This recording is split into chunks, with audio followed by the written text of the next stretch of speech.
All right. Good morning, everyone, and thank you for being present today. I appreciate everyone taking the time to attend this meeting despite your busy schedules. Our agenda for today consists of three things. Firstly, we want to review the current challenges facing our student. Second, evaluating five potential well-being approaches that we can potentially do. And third, deciding on a feasible long-term solution or combination of solutions that can be realistically implemented. So, before we move into the main discussion, I would like to briefly emphasize why today's topic is particularly important. Student health and well-being is no longer a secondary issue. It has become a central factor influencing academic performance, retention rates, and even graduate employability. In recent years, universities worldwide have observed an increase in stress-related issues, burnout, and mental health challenges among students. So these challenges do not only affect students individually, but it actually also impact the overall learning environment. So the objective of we having this meeting today is not to find a perfect solution, but to identify practical and sustainable strategies that can realistically support students within our current university structure. So during discussion, I encourage everyone to be open, to challenge ideas respectfully, and to consider both short-term impact and long-term implications. So if everyone is ready, let us begin with the first proposed approach, which focuses on promoting healthy lifestyle practices among students. Thank you, Maimunah. So the first approach focuses on encouraging students to engage in regular physical activity, maintain a balanced diet, and ensure sufficient sleep. So these three elements form the foundation of both physical and mental health. Many university students adopt unhealthy habits such as skipping meals, relying on fast food, sleeping late, and reducing physical activity, especially during examination periods. Studies have consistently shown that students who maintain healthier lifestyle experience lower level of stress, anxiety, and depression, and demonstrate better concentration and academic performance.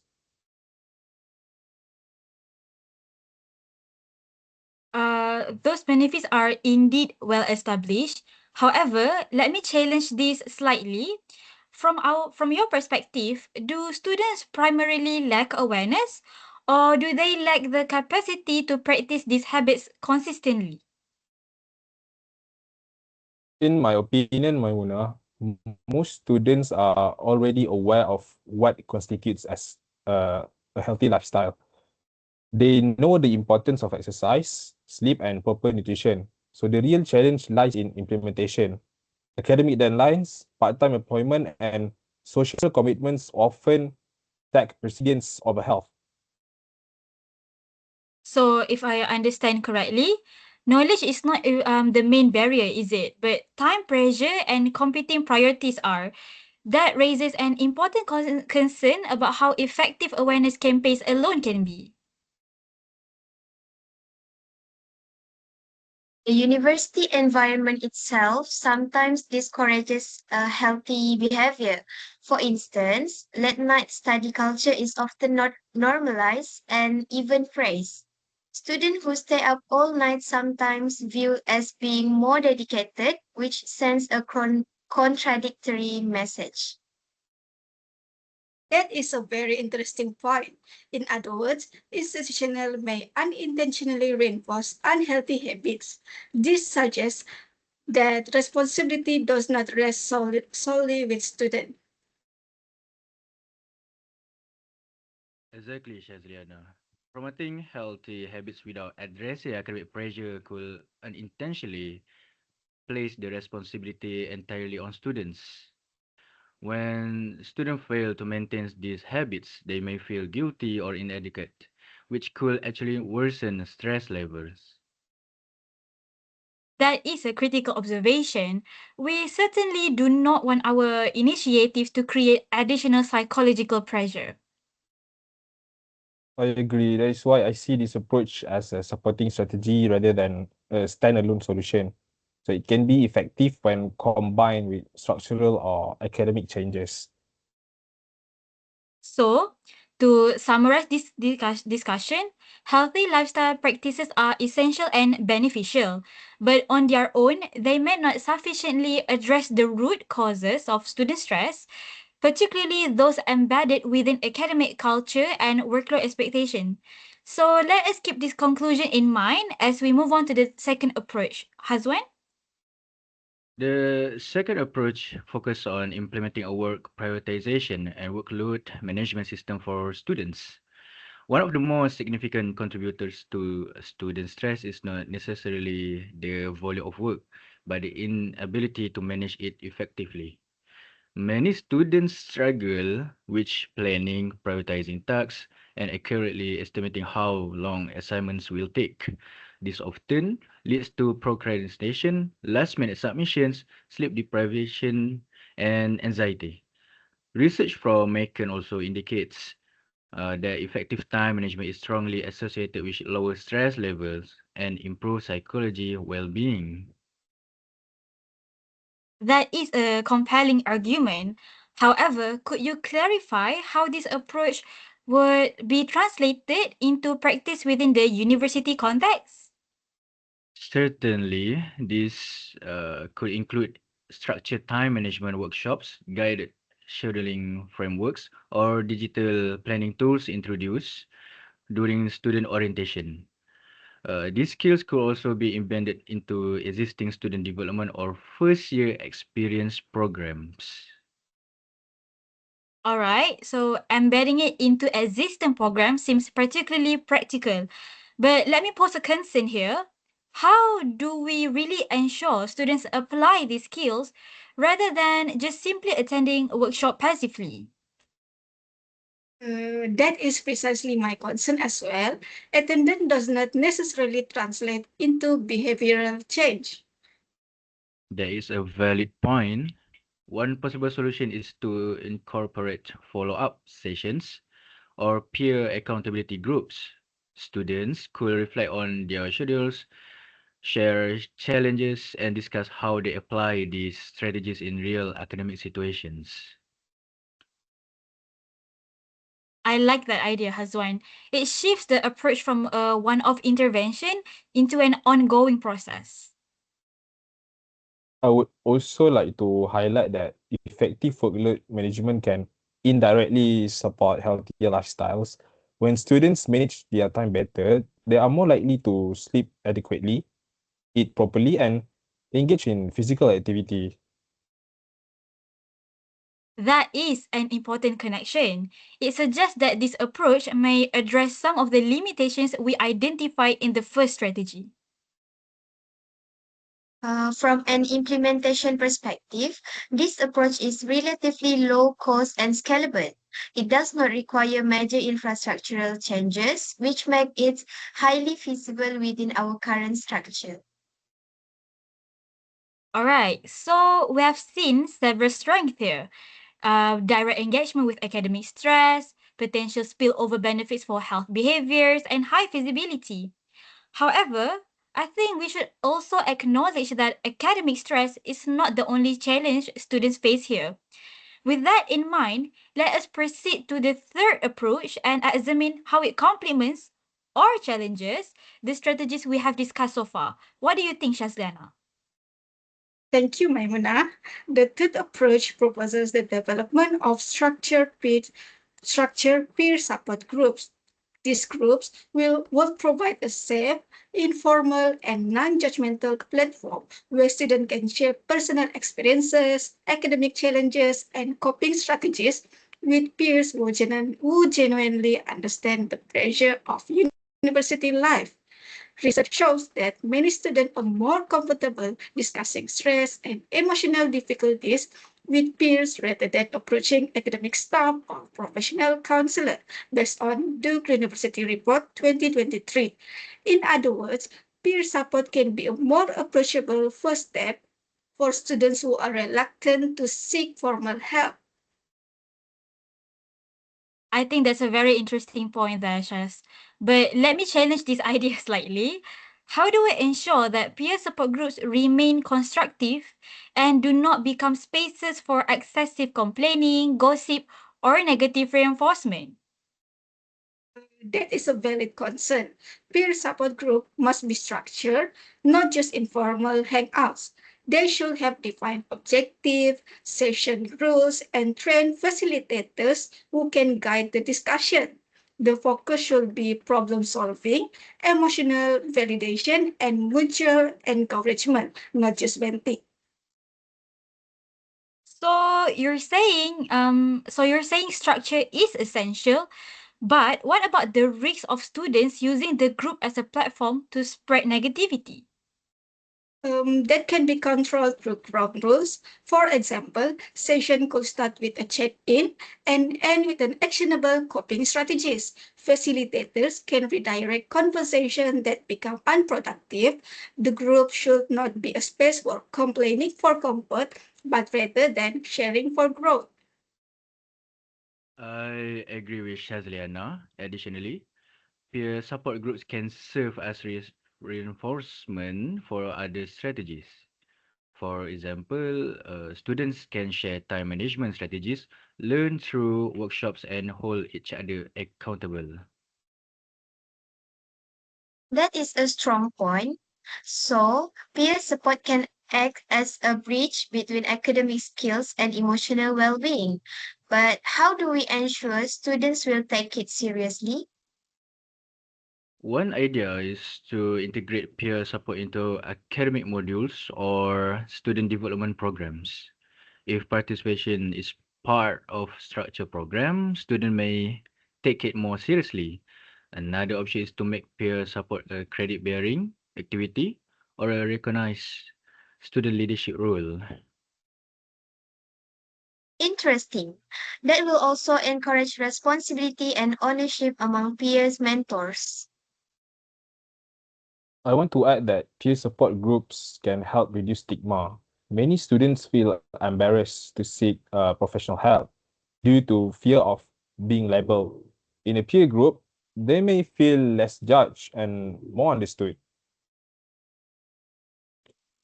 That's true. But how do we ensure that the group doesn't become a substitute for a professional counseling when needed? We must set clear boundaries. Peer support is not therapy, it's emotional support and guidance. If a student displays signs of serious mental health issues, the peer facilitator must have a referral pathway to professional services. I get that, but this leads me to another concern. What about the emotional burden on peer mentor themselves? Yes, this is important. Peer mentors may feel emotionally drained if they listen to others' problems frequently. They may even experience secondary stress or burnout. That is why regular supervision is essential. Peer mentors should receive training in basic mental health literacy and should have a supervisor or staff members who checks in on them regularly. So, peer mentor needs support too, from what I understand. This implies that the university must also invest in training and supervision. Does this make the approach less feasible? It may increase the resource requirement, but the benefits can outweigh the cost. Peer support can be cost effective compared to hiring more counselors. Also, it builds community and student leadership. I see there, Indah. But we must be careful not to use peer support as an excuse to reduce professional mental health services. Exactly. Peer support should complement, not replace, professional service. All right, now let me ask a different question. What about diversity and inclusion? Students come from different backgrounds and may have different needs. How do we ensure that the groups are inclusive? Good point, Maimunah. Groups should be formed based on common needs and preferences, such as international students, first-year students, or students in specific faculties. This can create a sense of shared experience. Also, we should encourage mixed groups for broader understanding. It depends on the objective. Sometimes diversity is beneficial for empathy and perspective sharing. So, group formation must be flexible and purpose-driven. That makes sense. Another aspect is confidentiality. Students need assurance that what they share remains private. Without trust, peer support will fail. I completely agree with that. Confidentiality is crucial. There should be a clear rules and ethical guidelines. We could also introduce an anonymous feedback system for participants. This way, students can share their experiences and suggest improvement without fear. That is an excellent idea, Hazwan. It also helps us to monitor effectiveness and identify issues early. Another advantage is that peer support can help students develop soft skills like empathy, leadership, and communication, which are valuable for future employability. That is a meaningful benefit. It's not only support well-being, but also contributes to a personal development. Finally, I want to emphasize that peer support groups can reduce loneliness. Many students struggle with social isolation, which worsens stress and mental health issues. A peer group provides a sense of belonging. Yes, indeed. Belonging is a key to a protective factor. Thank you for that insight, Mofin. But we must also remember that not all students will feel comfortable joining groups. So, peer support should be one option among many. That's a good option to keep that in mind. So this approach must be a part of a wider support system, not the only strategy we should discuss today. Exactly, Maimunah. Peer support should be integrated with other strategies like workload management, healthy lifestyle promotion, and professional counseling. Thank you, everyone. This discussion has clearly shown that peer support groups can be valuable, but they must be structured, supervised, and integrated with other services. So we will now proceed to the next approach. So, the fourth approach focuses on flexible study schedules and academic policies that accommodate with personal or health-related challenges. Flexible scheduling can help students manage their responsibilities more effectively, especially those who are working part-time, caring for family, or experiencing health issues.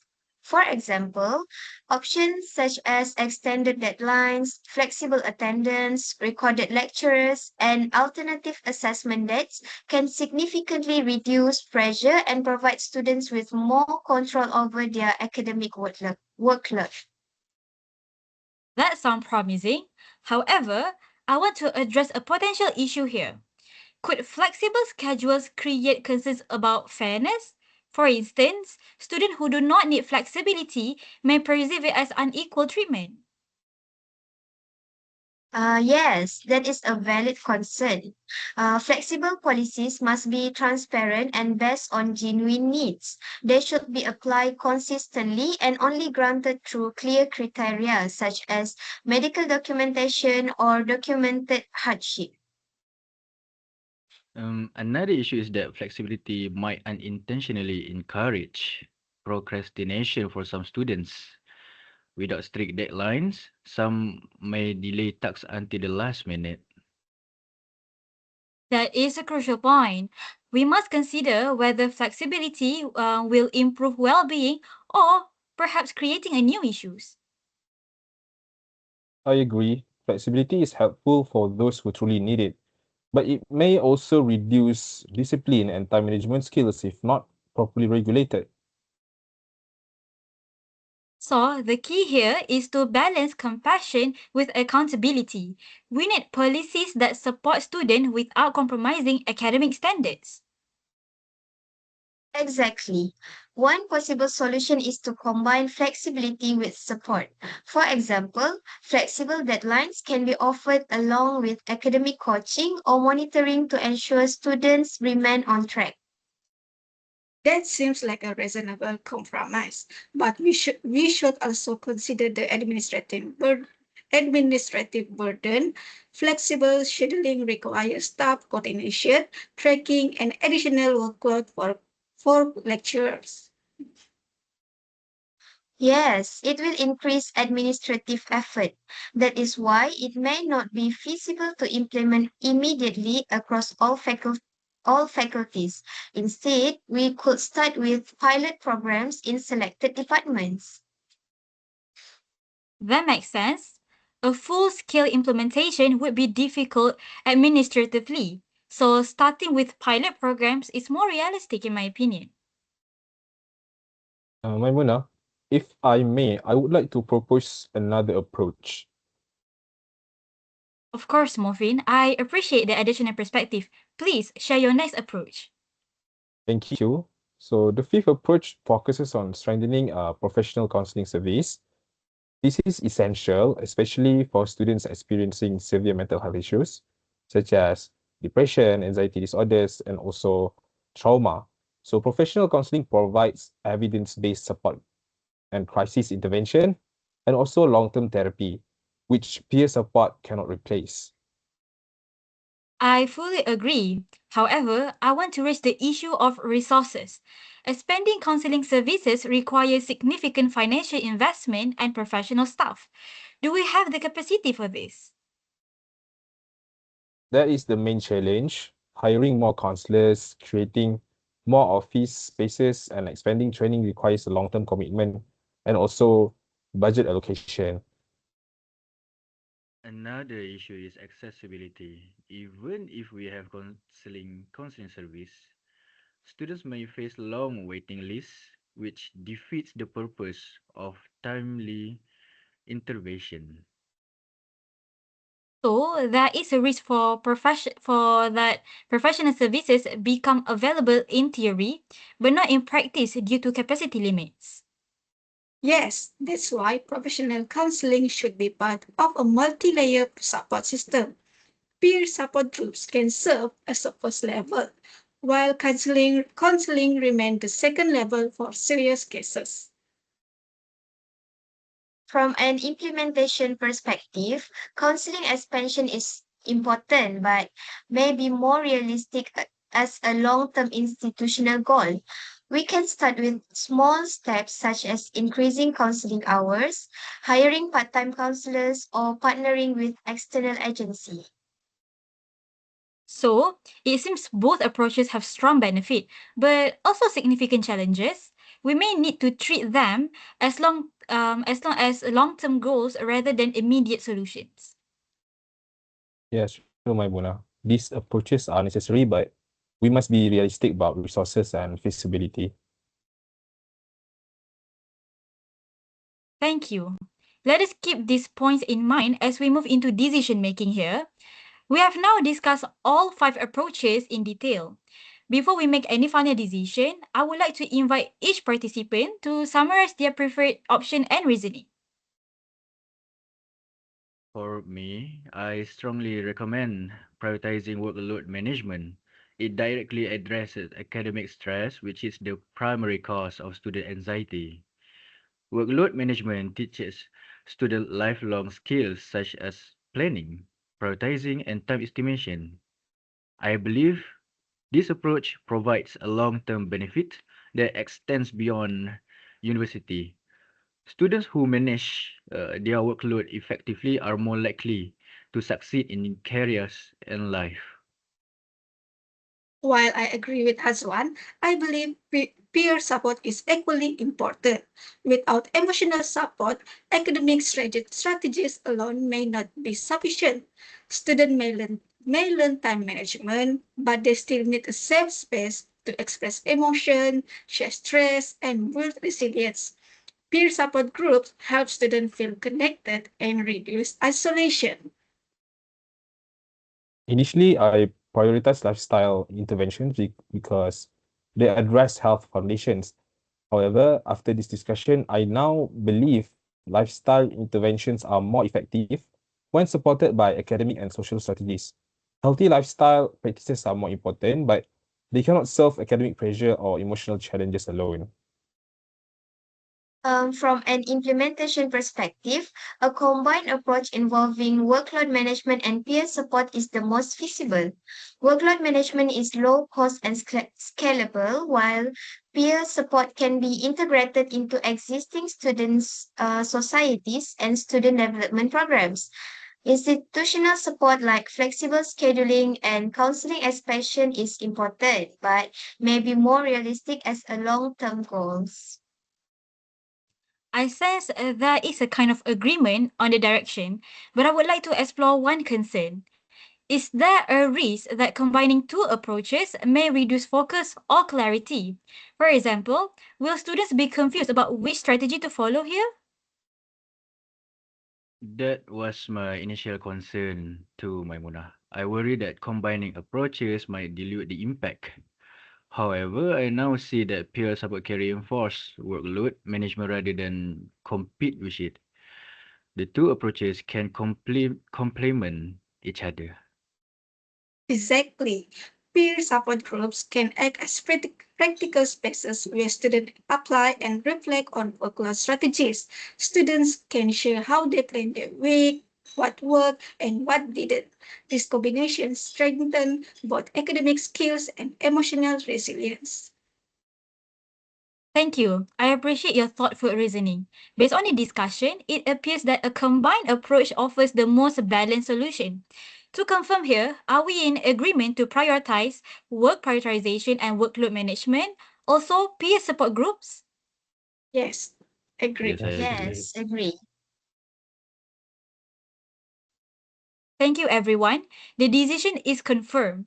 This combined strategy allows us to address both academic and emotional aspects of student well-being in a realistic and sustainable manner. To clarify, our next step will be to outline implementation phases, responsibilities, and measurable outcomes. We will discuss this in a subsequent meeting. Before we close, does anyone have final comments or questions? Would like to suggest we also consider a long-term plan for counseling and flexible policies as future goals. Agreed. We should not forget these long-term institutional changes. Yes, and we should also ensure peer support groups have a proper training and supervision. And we should pilot the program first to evaluate effectiveness before scaling. Excellent. These points will be included in our next agenda. We have a unanimous decision.